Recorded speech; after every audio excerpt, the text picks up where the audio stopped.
Dans sa série d'été intitulée Tournée Manège, la rédaction de 20 minutes vous propose de plonger dans les secrets des attractions à sensations. Cette fois-ci, direction l'Allemagne pour un zoom sur le plus vieux des grands 8 d'Europa Park, l'Express des Alpensian.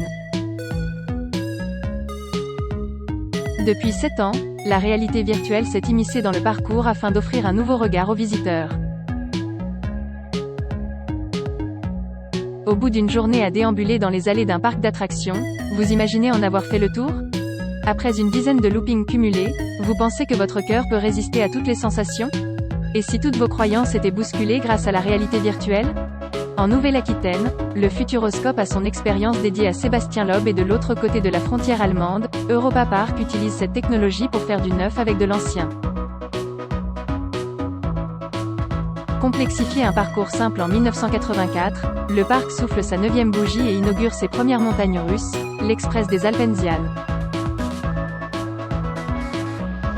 Un tour qui dure moins de 2 minutes, une hauteur maximale de 6 mètres, une vitesse de 45 km/h. Bref, une promenade de santé si vous venez de grimper à bord du Silver Star, attraction emblématique du complexe de loisirs avec ses 127 km/h maximum. Pour pallier la déception que certains visiteurs pourraient ressentir, Europa Park a décidé de pimper son parcours vieux d'une quarantaine d'années avec un casque de réalité virtuelle. C'était l'attraction la plus vieille, on voulait la renouveler un peu, rapporte Mathis Goulon, chef de projet chez McNext. Et c'est la plus classique, on pourrait croire que le parcours est très simple donc on s'est demandé si on ne pouvait pas le twister. Après une étude des courbes et une première animation en 3D, un film voit le jour. Depuis, un nouveau court-métrage apparaît environ une fois par an. Une option à 2 €, mais alors à quoi sert la réalité virtuelle quand les visiteurs peuvent apprécier les couleurs du joli train dans lequel ils viennent d'embarquer et découvrir les décors qui se cachent dans la grotte du parcours?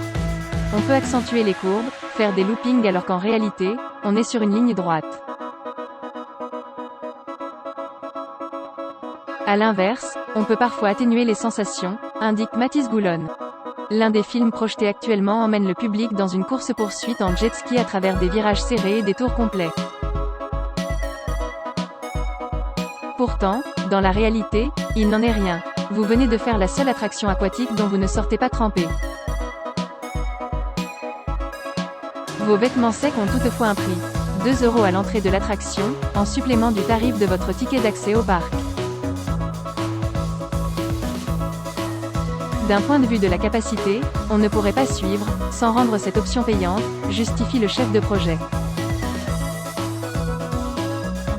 Entre 1000 et 1500 personnes par jour choisissent d'enfiler un casque de réalité virtuelle, soit 15 à 20% des visiteurs qui rejoignent l'Express des Alpensian.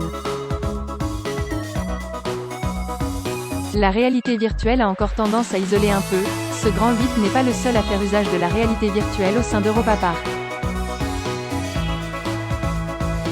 L'attraction Eurosat Costality, basée sur le film Valérian et la cité des 1000 planètes de Luc Besson, demande également au public d'être équipé d'un casque avant de sauter dans le wagon.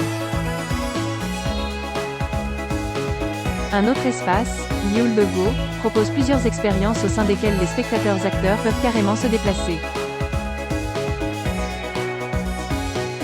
De quoi faire oublier ces bonnes vieilles montagnes russes pour laisser place au seul usage des nouvelles technologies? Un parc entièrement dédié à la réalité virtuelle, ce n'est pas ce que les gens veulent, répond Mathis Goulon. Le but d'un parc, c'est d'être ensemble, de pouvoir échanger. Pour l'instant, la réalité virtuelle a encore tendance à isoler un peu. Ça marche bien à petite dose mais la journée entière, ça n'a aucun intérêt. Malgré cela, il y a désormais toujours une réflexion sur la réalité virtuelle lors de la création de nouvelles attractions. Un casque pourrait alors bien être proposé dans le 14e Grand 8 du parc, dont l'ouverture est prévue à la fin de l'année prochaine.